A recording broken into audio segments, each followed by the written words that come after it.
A manhunt for the person who fatally shot conservative activist and father of two Charlie Kirk is over after President Donald Trump announced the suspect is in custody. 31-year-old Kirk was the founder of the conservative youth activist organization Turning Point USA. He was fatally wounded on Wednesday, September 10th during a campus event in Utah Valley University in Orem, Utah. Authorities have identified 22-year-old Tyler Robinson as a suspect who allegedly killed Kirk. Here is a timeline of how the shooting unfolded and how Robinson was arrested. According to Utah Governor Spencer Cox, suspect Tyler Robinson arrived at UVU's campus at 8:29 a.m. local time on the day of the shooting, driving a gray Dodge Challenger.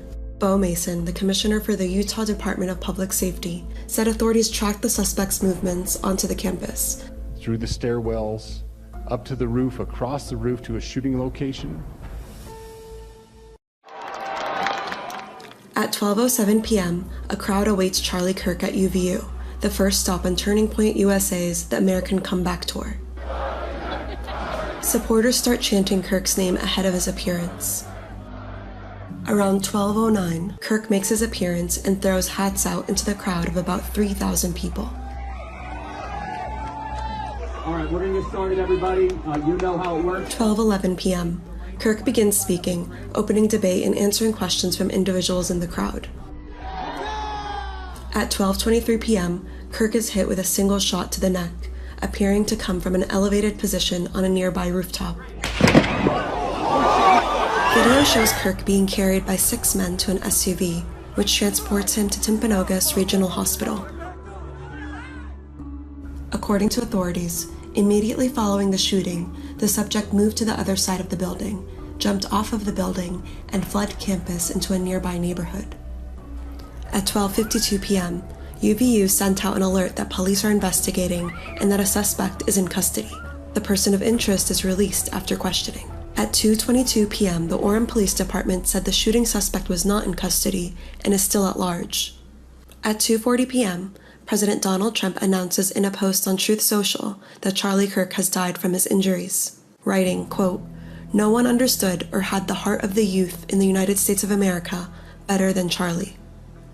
At 4 p.m., Utah Governor Spencer Cox clarifies during a press conference that there is a person of interest in custody who is being questioned. To whoever did this, we will find you. At 4:21 p.m., FBI Director Kash Patel writes in a post on X that the subject, quote, "for the horrific shooting today that took the life of Charlie Kirk, is in custody." Authorities later say the person of interest was not the shooting suspect and was released after questioning.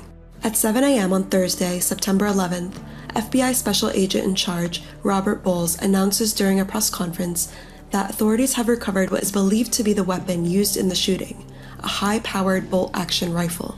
At 9:56 a.m., authorities released images of the suspected shooter, asking for the public's help in identifying them. The FBI writes in a post on X that it is offering a reward of up to $100,000 for information leading to the identification and the arrest of the individual responsible for the murder of Charlie Kirk.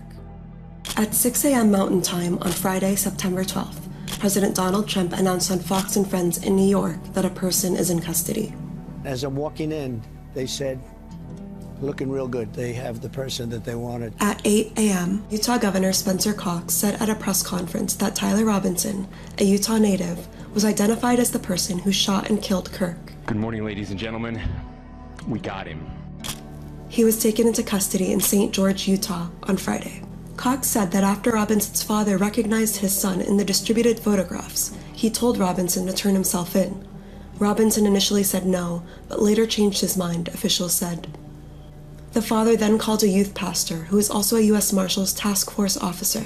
The officer advised the father to have Robinson stay in place. This information was then conveyed to the FBI. I'm grateful that at this moment we have an opportunity to bring closure to this very dark chapter in our nation's history.